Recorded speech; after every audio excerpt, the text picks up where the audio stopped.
Istighfar itu cara paling cepat untuk mengabulkan doa. Semakin tinggi orang istighfar, terbiasa dengan istighfar. Naik kendaraan dia istighfar. Latihan terus. Dan terbiasa dengan itu. Itu ya Allah. Bahkan malaikat yang bertugas di waktu khusus malam. Yang bertugas di waktu khusus siang. Itu demi adanya waktu ini yang diistimewakan oleh Allah. Itu semua langsung kumpul di waktu itu. Kapankah waktu itu? Nabi menyebutkan ada 2 waktunya. Ada berapa waktunya? Sebentar. Kita belajar waktu dulu dalam Quran ya. Belajar waktu dulu. Mau pilih mana? Pilih yang singkat, cepat. Pilih yang agak detail. Pilih yang detail. Yang singkat, agak detail atau detail? Nah, kita mulai dari awal dulu ya. Yang singkat bagi 2, siang dan malam. Karena itu sering di Quran disebutkan siang dan malam. Quran surah ke-2 dulu Al-Baqarah di ayat 164. Paling kanan sebelah atas di mushaf. Itu pertama kali disebutkan pergantian siang dan malam di Quran. Inna fi khalqis samawati wal ardi wa ikhtilafil laili wan nahar wal fulki allati tajri fil bahri bima yanfa'un nas, dan seterusnya ayat. Al-lail wan nahar. Jadi kalau kita ingin beraktivitas dan ingin memanage waktu, bagi 2 dulu secara umum. Apa yang dikerjakan di siang, apa yang dikerjakan di malam. Nah, batas siang, batasnya itu dari subuh ke maghrib. Saya ulang ya. Dari mulai subuh ke maghrib. Jadi dibuka di subuh, berjalan di siang, masuk ke maghrib. Itu batasnya. Jelas? Baik. Jadi kalau subuh kita buat pembuka, mulainya masuk ke waktu siang dari duha ke zuhur sampai dengan ke maghrib. Antara zuhur dengan maghrib yang tengah-tengah apa? Saya ulang. Antara zuhur dengan maghrib yang tengah-tengah apa? Asar. Itu yang dimaksud Nabi dengan waktu pertengahan di siang hari. Jelas? Ada waktu pertengahan di siang hari. Antara siang menuju ke maghrib, tengah-tengahnya asar. Itu yang dimaksud di Al-Bukhari. Nomor hadis 555, di hadis Muslim nomor hadis 632. Yata'aqabuna fikum malaikatun bil laili wa malaikatun bin nahari yajtami'una fi salatil asri. Karena itu tafsir ulama pada surah Al-Baqarah ayat 238 tentang salatul wusta, salat pertengahan, itu salat asar. Tafsir pertamanya. Yang kedua adalah waktu malam nanti. Malam ke siang, diambil tengahnya. Pembukanya apa? Dari mulai Isya. Karena maghrib itu pembatas. Kemudian mulai ke Isya. Sampai nanti muncul siang kembali. Siangnya masuk ke zuhur. Antara Isya ke zuhur, tengah-tengahnya ada apa? Antara Isya ke zuhur, tengah-tengahnya ada apa? Subuh. Maka tafsir yang kedua, ada waktu pertengahan langsung disebutkan oleh Nabi, begitu pentingnya sampai malaikat malam berkumpul, malaikat siang berkumpul di waktu pertengahan ini. Wa fi sholatis subuh, di waktu subuh. Hanya yang menarik begini, ada beda antara asar dengan subuh, keistimewaannya. Ada yang sama-sama dimiliki, jadi sama-sama antara subuh dengan asar. Ada yang hanya dimiliki subuh saja, asar tidak. Apa yang sama-sama dimiliki? Teruskan hadisnya. Perhatikan hadisnya. Yajtami'una fi salatil asri wa salatil fajri. Maka para malaikat itu berkumpul menyertai orang-orang yang salat di waktu asar. Kemudian berkumpul pula menyertai hamba-hamba yang ada di waktu fajar subuh. Atau kama qala Rasulullah sallallahu alaihi wasallam, summa yas'aluna ila as-sama'. Kemudian mereka langsung kembali naik ke langit. Lalu diuji oleh Allah. untuk dikonfirmasi bahwa malaikat itu menunaikan tugasnya dengan benar. Kaifa taraktum ibadi? Kata Allah, bagaimana keadaan hambaku ketika kalian tinggalkan tadi? Allah sudah tahu. Karena Allah Maha tahu. Hanya ingin menunjukkan kepada kita bahwa malaikat tidak pernah menyembunyikan apapun. La ya'sunallaha ma amarahum wa yaf'aluna ma yu'marun. Sekaligus mengonfirmasi apa yang Allah perintahkan ke malaikat keluar sama di lisan para malaikat. Apa kata para malaikat? Ya Rabbi, atau bima ma'na kama qala Rasulullah sallallahu alaihi wasallam. Taraknahum wa hum yusallun. Kami tinggalkan hamba-hambamu itu. Kami sertai, kami tinggalkan. Tadi mereka telah menunaikan sholat. Dan ketika malaikat melaporkan itu secara live, waktu asar dan waktu subuh, hamba yang disertai itu sedang sholat, maka Allah kemudian, perhatikan ini yang paling penting, menegaskan pemberian rahmat dan ampunannya kepada hamba yang tengah menunaikan sholat yang dilaporkan oleh malaikat itu. Karena itu sholat subuh itu penting. Sholat asar itu penting. Karena itu termasuk waktu yang paling gratis ketika digunakan yang bisa mendatangkan rahmat Allah Subhanahu wa ta'ala. Dan pada saat itulah malaikat mengaminkan apa yang dimintakan oleh hamba-hamba itu. Langsung mengaminkan. Sedangkan hadis lain mengatakan, faman wafaqa ta'minuhu ta'minal malaikati ghufira lahu ma taqaddama min dzambi. Yang aminnya bersamaan dengan malaikat, minta diaminkan. Atau dalam sholat kita amin, malaikat amin. Langsung dapat bonus. Bukan hanya dikabulkan doanya, tapi langsung mendapatkan ampunan Allah Subhanahu wa ta'ala. Jadi keutamaan waktu subuh itu yang pertama, mempercepat datangnya ampunan Allah Subhanahu wa ta'ala.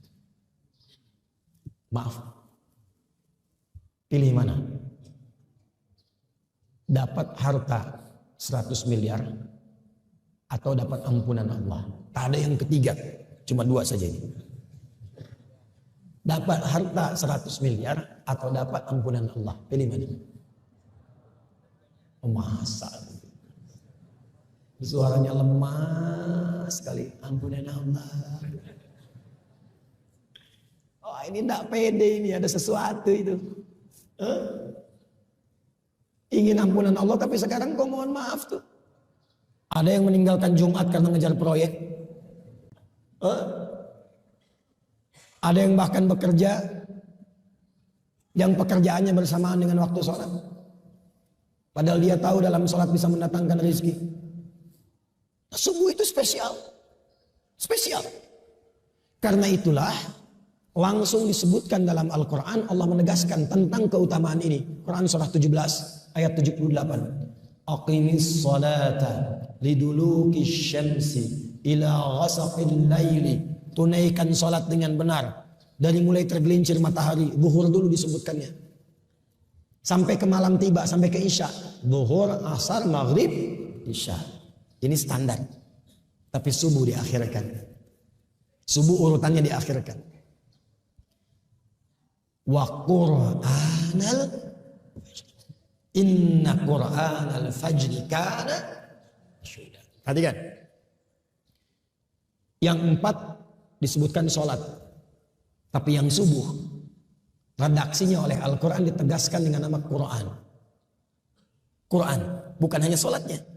Ternyata yang penting di waktu subuh, itu bukan hanya sholatnya, tapi semua bacaan yang disampaikan di waktu subuh, langsung dipersaksikan. Kalau doa dikabulkan, kalau istighfar diampuni, kalau minta rahmat diberikan. Itu subuh.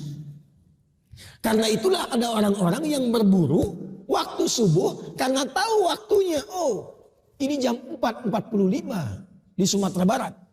Maka dia bangun karena tahu waktu, dia siapkan jam 3 bangun. Ada yang setengah 4. Jadi 4.45 adzan, jam 3 sudah bangun. Karena tahu ada waktu yang istimewa. Bahkan dia kejar menjelang subuh. Ada waktu menjelang subuh, itu disebut sahar namanya.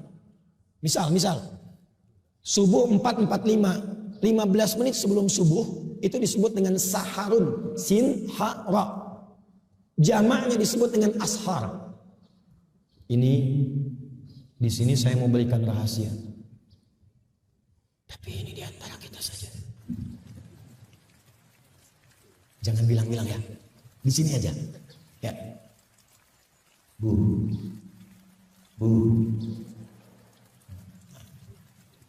Kalau kemarin di Tanah Datar saya bilang, Bu, yo. Sini ya. Bu. Nah, nampaklah bilangnya. Waktu sahar, waktu ashar, itu diistimewakan oleh Quran dengan satu amalan yang bila itu dikerjakan bahkan disifati oleh Quran sebagai penghuni taman surga yang sedang beraktivitas di bumi. Jadi ada calon penghuni taman surga, Jannatun Uyun, sedang beraktivitas di bumi. Dia tinggal nunggu meninggalnya aja untuk pulang. Salah satu aktivitasnya apa? Dia sering beristighfar di waktu sahar. Itu ada di Quran surah 51 Adz-Dzariyat di ayat ke-18. Wabil ashari hum yastaghfirun. Dan mendekat ke waktu subuh, mereka ingin duluan mengejar rahmat Allah berupa ampunan Allah Subhanahu wa taala. Karena hadisnya qudsi. Hadis qudsi. Yanzilu Rabbuna tabaraka wa ta'ala fi thuluthil akhir minal lail. Fayaqulu ya ibadi. Itu setiap datang waktu sahar, Allah menyampaikan, hei hamba-hambaku, siapa yang minta, aku berikan. Siapa yang berdoa, aku kabulkan. Dan siapa yang memohon ampunan kepadaku, faman istaghfara liya ghafartu lah, aku ampuni sekarang dosa-dosanya. Apa rahasia yang ingin saya bagi? Begini, Bu, Ibu kalau saya beri pilihan, Ibu pilih mana? 1 miliar atau kalimat istighfar? Betul. Awas nanti dimarahi bapak pulang dari sini. Kenapa kau ambil 1 miliar? Kalau ada pilihan, termasuk dunia dan seisinya, pilih istighfar. Pilih istighfar. Karena kemuliaannya 2. 1, istighfar itu memberikan jaminan langsung dari Allah kepada kita untuk menjadikan semua yang Allah titipkan kepada kita semua berkah dan bernilai baik. Yang kedua, istighfar itu cara paling cepat untuk mengabulkan doa. Semakin tinggi orang istighfar, terbiasa dengan istighfar. Naik kendaraan dia istighfar. Latihan terus. Dan terbiasa dengan itu. Itu ya Allah mustajab doanya. Kadang-kadang belum minta sudah diberi. Cepat sekali. Makanya istighfar itu mahal. Mahal sekali. Dan para ulama sudah tahu ini. Makanya mereka sering diantara wiridnya itu istighfar. Dan zikir kita pertama ba'da sholat itu. Assalamualaikum warahmatullah. Assalamualaikum warahmatullah. Bukankah istighfar? Astagfirullah. Astagfirullah. Astagfirullah. Allahumma antas salam minka salam tabarak ya dzal jalali wal ikram. Istighfar. Karena menghadirkan berkah, menggugurkan dosa, mempercepat jawaban doa. Itu istighfar. Karena itulah orang-orang mengejar waktu subuh itu mempersiapkan sebelum subuh dengan istighfar. Itulah kemuliaan subuh. Jadi kemuliaan subuh itu selain mempercepat terkabulnya doa, kalau ingin cepat doanya dikabul, bangun sebelum subuh. Isi dengan istighfar. Itu rahasianya. Makanya 2 rakaat sebelum subuhnya pun sunnahnya itu lebih baik daripada dunia dan seisinya. Rakaatul fajri khairum minad dunya wa ma fiha. Sebab untuk apa dapat dunia dan seisinya kalau tidak mendapatkan ampunan Allah Subhanahu wa taala? Untuk apa?